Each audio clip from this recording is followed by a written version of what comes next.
شروع اللہ کے نام سے جو بڑا مہربان نہایت رحم والا ہے۔ کوہ طور کی قسم اور اس کتاب کی جو لکھی ہوئی ہے کشادہ ورق میں، اور آباد گھر کی اور اونچی چھت کی، اور جوش مارتے سمندر کی کہ تمہارے پروردگار کا عذاب واقع ہو کر رہے گا اور اس کو کوئی روک نہیں سکے گا۔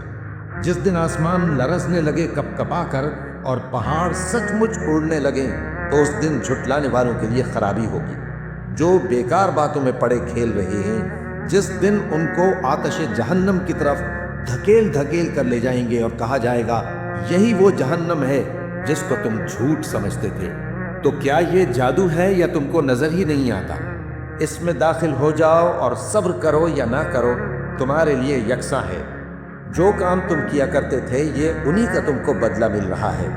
جو پرہیزگار ہیں وہ باغوں اور نعمتوں میں ہوں گے، جو کچھ ان کے پروردگار نے ان کو بخشا اس کی وجہ سے وہ خوشحال ہوں گے، اور ان کے پروردگار نے ان کو دوزخ کے عذاب سے بچا لیا۔ کہا جائے گا کہ اپنے اعمال کے صلے میں مزے سے کھاؤ اور پیو۔ تختوں پر جو برابر برابر بچھے ہوئے ہیں تکیے لگائے ہوئے ہوں گے، اور بڑی بڑی آنکھوں والی حوروں کو ہم ان کی بیویاں بنا دیں گے۔ اور جو لوگ ایمان لائے اور ان کی اولاد بھی راہ ایمان میں ان کے پیچھے چلی، ہم ان کی اولاد کو بھی ان کے درجے تک پہنچا دیں گے اور ان کے اعمال میں سے کچھ کم نہ کریں گے۔ ہر شخص اپنے اعمال میں پھنسا ہوا ہے، اور جس طرح کے میوے اور گوشت کو ان کا جی چاہے گا ہم ان کو عطا کریں گے۔ وہاں وہ جام شراب کی چھینا جھپٹی کریں گے جس کے پینے سے نہ کوئی لغو بات ہوگی اور نہ کوئی گناہ کا کام۔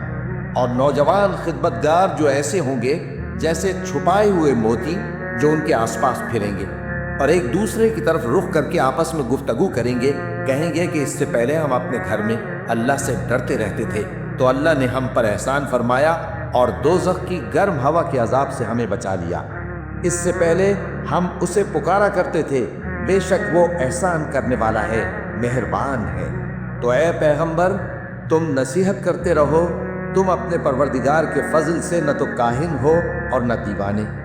کیا کافر یہ کہتے ہیں کہ یہ شاعر ہے اور ہم اس کے لیے زمانے کی گردش کا انتظار کر رہے ہیں؟ کہہ دو کہ انتظار کیے جاؤ، میں بھی تمہارے ساتھ انتظار کرتا ہوں۔ کیا ان کی عقلیں ان کو یہی سکھاتی ہیں یا یہ لوگ ہیں ہی شریر؟ کیا کفار یہ کہتے ہیں کہ ان پیغمبر نے قرآن از خود بنا لیا ہے؟ بات یہ ہے کہ یہ اللہ پر ایمان نہیں رکھتے۔ اگر یہ سچے ہیں تو یہ بھی ایسا کلام بنا لائیں۔ کیا یہ کسی کے پیدا کیے بغیر ہی پیدا ہو گئے ہیں، یا یہ اپنے آپ کو خود پیدا کرنے والے ہیں، یا انہوں نے آسمانوں اور زمین کو پیدا کیا ہے؟ نہیں، بلکہ یہ یقین ہی نہیں رکھتے۔ کیا ان کے پاس تمہارے پروردگار کے خزانے ہیں یا یہ کہیں کے داروغہ ہیں، یا ان کے پاس کوئی سیڑھی ہے جس پر چڑھ کر آسمان سے باتیں سناتے ہیں؟ تو جو سن کر آتا ہے وہ کھلی سند لے کر آئے۔ کیا اللہ کی تو ہوں بیٹیاں اور تمہارے لیے بیٹے؟ اے پیغمبر کیا تم ان سے کوئی معاوضہ مانگتے ہو کہ ان پر تاوان کا بوجھ پڑ رہا ہے، یا ان کے پاس غیب کا علم ہے کہ یہ اسے لکھ لیتے ہیں؟ کیا یہ کوئی داؤں کرنا چاہتے ہیں؟ تو کافر تو خود داؤں میں آنے والے ہیں۔ کیا اللہ کے سوا ان کا کوئی اور معبود ہے؟ اللہ تو ان کے شریک بنانے سے پاک ہے۔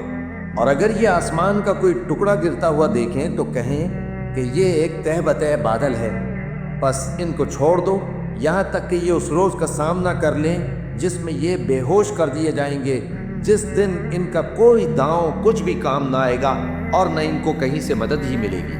اور ظالموں کے لیے اس کے سوا اور بھی عذاب ہے، لیکن ان میں کی اکثر نہیں جانتے۔ اور تم اپنے پروردگار کے حکم کے انتظار میں صبر کیے رہو، تم تو ہماری آنکھوں کے سامنے ہو۔ اور جب اٹھا کرو تو اپنے پروردگار کی تعریف کے ساتھ تسبیح کیا کرو، اور رات کے بعض اوقات میں بھی اور ستاروں کے غروب ہونے کے بعد بھی اس کی تسبیح کیا کرو۔